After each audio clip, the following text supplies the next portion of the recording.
The Enchanted Types.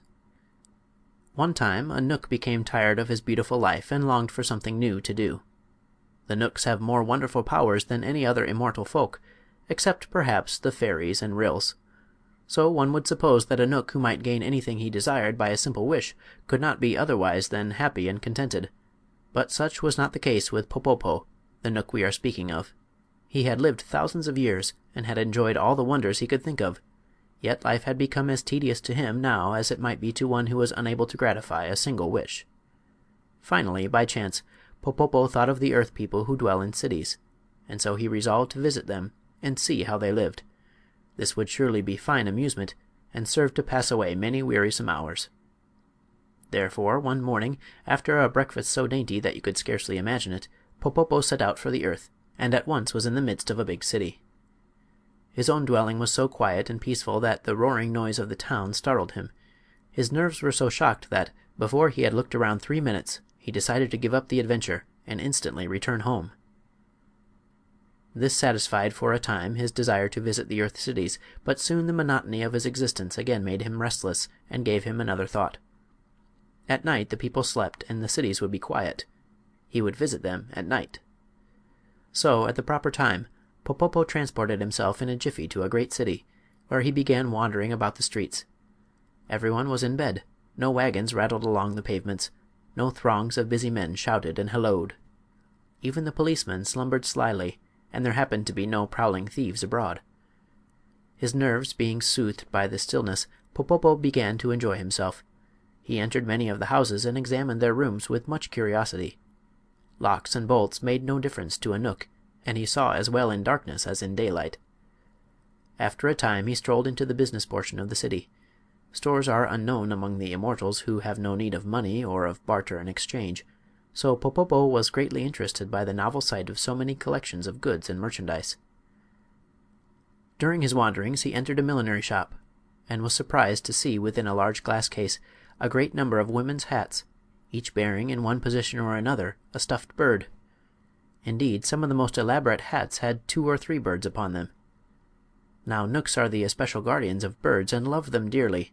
To see so many of his little friends shut up in a glass case annoyed and grieved Popopo, who had no idea they had purposely been placed upon the hats by the milliner. So he slid back one of the doors of the case, gave the little chirruping whistle of the knooks that all birds know well, and called, "Come, friends, the door is open. Fly out." Popopo did not know the birds were stuffed, but, stuffed or not, every bird is bound to obey a knook's whistle and a knook's call. So they left the hats, flew out of the case, and began fluttering about the room. "Poor dears," said the kind-hearted knook, "you long to be in the fields and forests again." Then he opened the outer door for them and cried, "Off with you! Fly away, my beauties, and be happy again." The astonished birds at once obeyed, and when they had soared away into the night air the knook closed the door and continued his wandering through the streets. By dawn he saw many interesting sights, but day broke before he had finished the city, and he resolved to come the next evening, a few hours earlier. As soon as it was dark the following day he came again to the city, and on passing the millinery shop noticed a light within.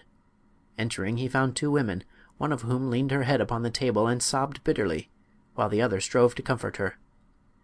Of course, Popopo was invisible to mortal eyes, so he stood by and listened to their conversation.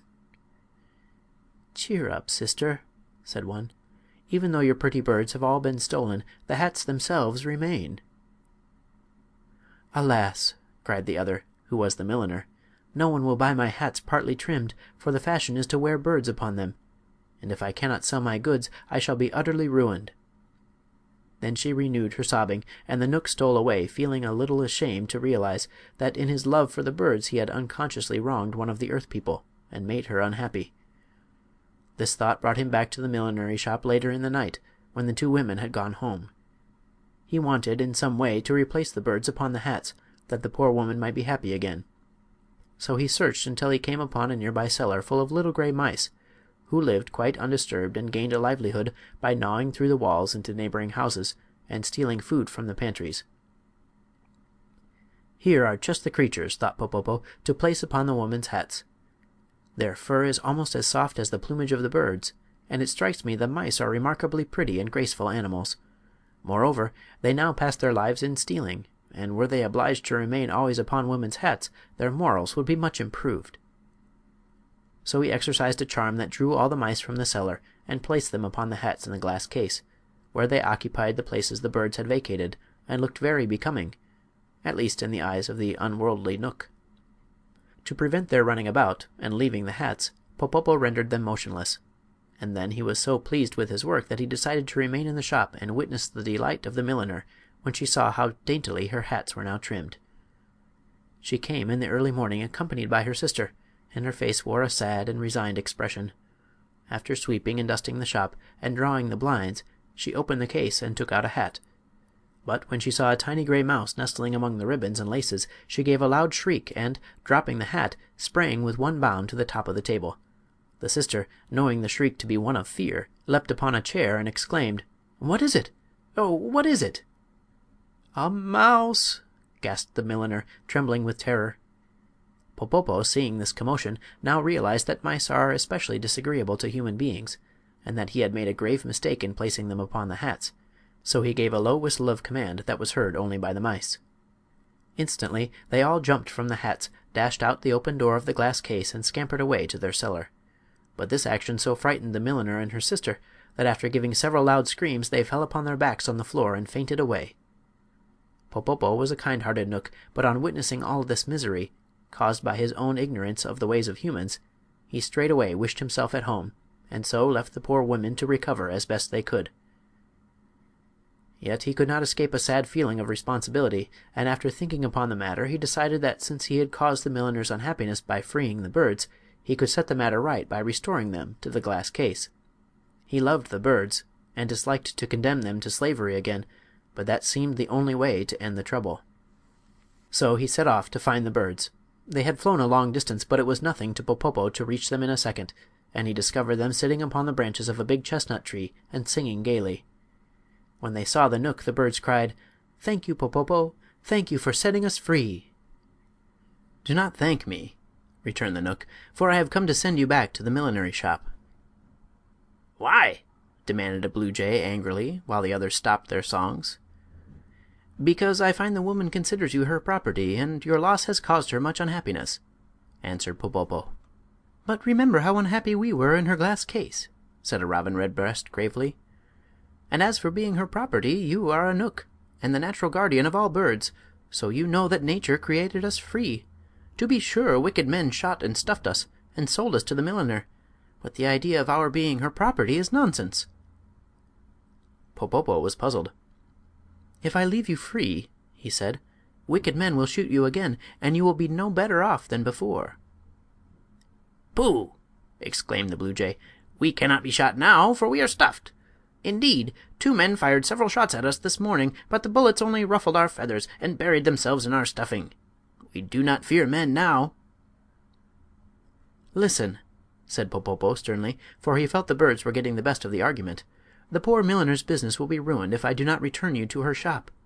It seems you are necessary to trim the hats properly. It is the fashion for women to wear birds upon their headgear. So the poor milliner's wares, although beautified by lace and ribbons, are worthless unless you are perched upon them."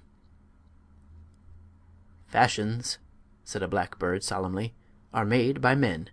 What law is there among birds or Knooks that requires us to be the slaves of fashion?" "What have we to do with fashions, anyway?" screamed a linnet. "If it were the fashion to wear Knooks perched upon women's hats, would you be contented to stay there? Answer me, Popopo." But Popopo was in despair.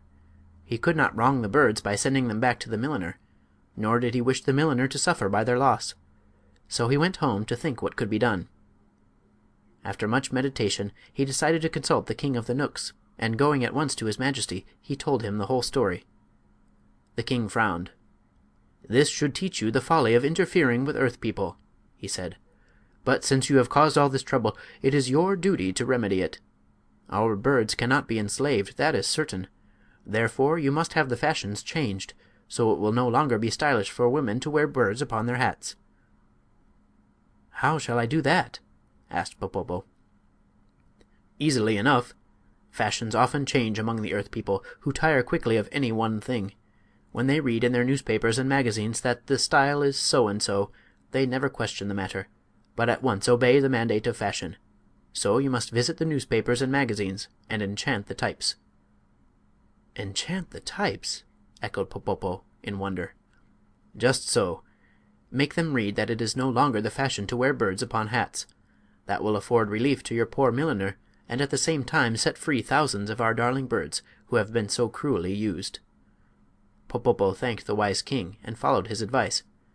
The office of every newspaper and magazine in the city was visited by the knook, and then he went to other cities until there was not a publication in the land that had not had a new fashion note in its pages. Sometimes Popopo enchanted the types, so that whoever read the print would see only what the knook wished them to. Sometimes he called upon the busy editors and befuddled their brains until they wrote exactly what he wanted them to.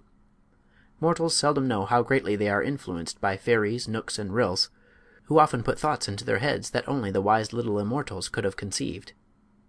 The following morning, when the poor milliner looked over her newspaper, she was overjoyed to read that no woman could now wear a bird upon her hat and be in style, for the newest fashion required only ribbons and laces. Popopo, after this, found much enjoyment in visiting every millinery shop he could find and giving new life to the stuffed birds which were carelessly tossed aside as useless, and they flew to the fields and forests with songs of thanks to the good knook who had rescued them. Sometimes a hunter fires his gun at a bird and then wonders why he did not hit it. But, having read this story, you will understand that the bird must have been a stuffed one from some millinery shop, which cannot, of course, be killed by a gun. End of the Enchanted Types. Recording by Matthew Reese, Davenport, Iowa.